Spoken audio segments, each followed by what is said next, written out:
We're going to be heading back in our time machine today to check out the life story of a man who was not only a race car driver, but he was also a fighter jet pilot in World War II.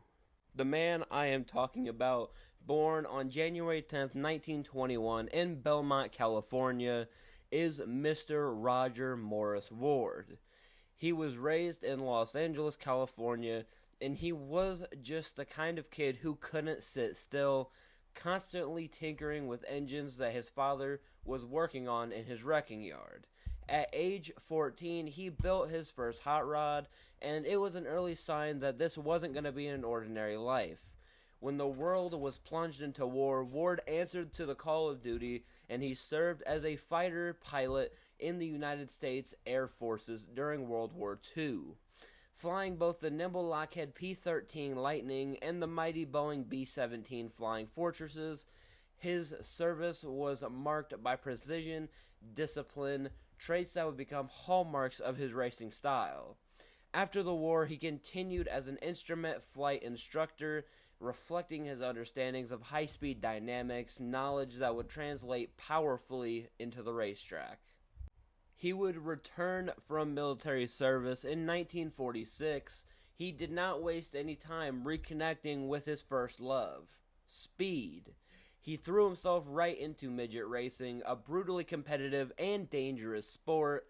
In just a year, he had made a name for himself by winning the 1947 San Diego Grand Prix, setting off a chain reaction of victories that would define him into the next 2 decades. But perhaps the most iconic moment from early in his career came in 1950 at Gilmore Stadium in Los Angeles. There, Ward did the unthinkable. He defeated a field of Offenhauser-powered cars, the gold standard of midget racing, while piloting a humble Ford-powered Curtiss Craft. That win wasn't just a personal triumph, it sent a shockwave through the racing community and marked Ward as a driver who could outthink and outrace the odds. But he would not just stop at midgets. He would make his debut in the Indianapolis 500 in 1951. Through the early years, he was marred by mechanical failures and tragedy. In 1955, during one of the most catastrophic Indy 500s in history, he was involved in the crash that claimed the life of his friend and fellow competitor, Bill Vukovich. It was a devastating moment, but Ward's response to push forward, race better, cleaner, and smarter. His breakthrough came when he joined forces with car builder A.J. Watson and team owner Bob Wilkie, forming the legendary Flying W team. Together they dominated the field through the late 50s and early 60s. Ward won his first Indianapolis 500 in 1959. It was a masterclass in technical driving and mechanical control. He repeated the feat in 1962 and came heartbreakingly close several more times, finishing second in 1960 and 1964.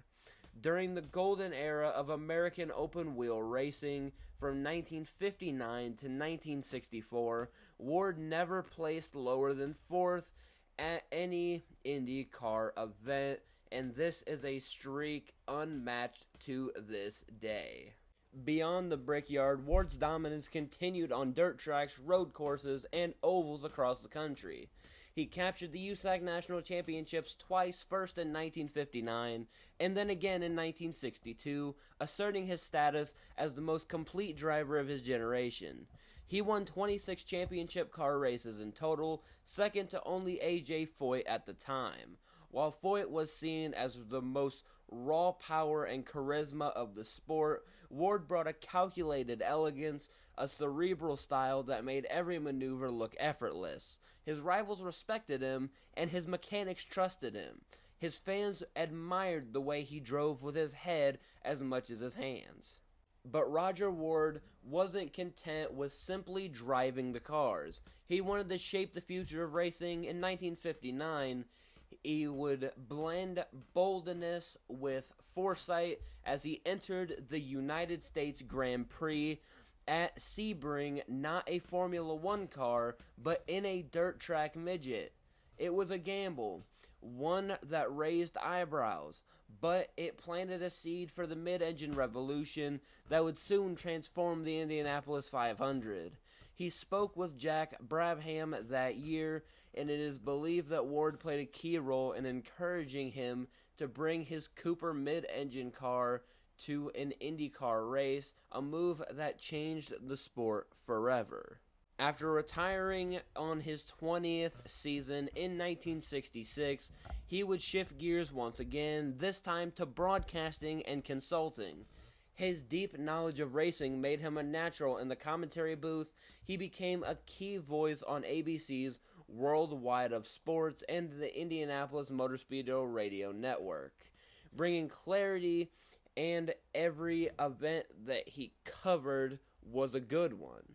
He also turned his attention to track design, playing a major role in the creation of Pocono Raceway and contributing to the development of Ontario Motor Speedway in California. Whether behind a mic or a drafting table, Ward's influence continued to shape the sport that he loved. But unfortunately, his life would end in 2004 at the age of 83. He is still remembered as one of IndyCar's greatest champions, and in 2025, his memory was honored with a bronze plaque along the Racing Memorial Trail in Brownsburg, Indiana. An enduring tribute to a man who helped define an era of racing.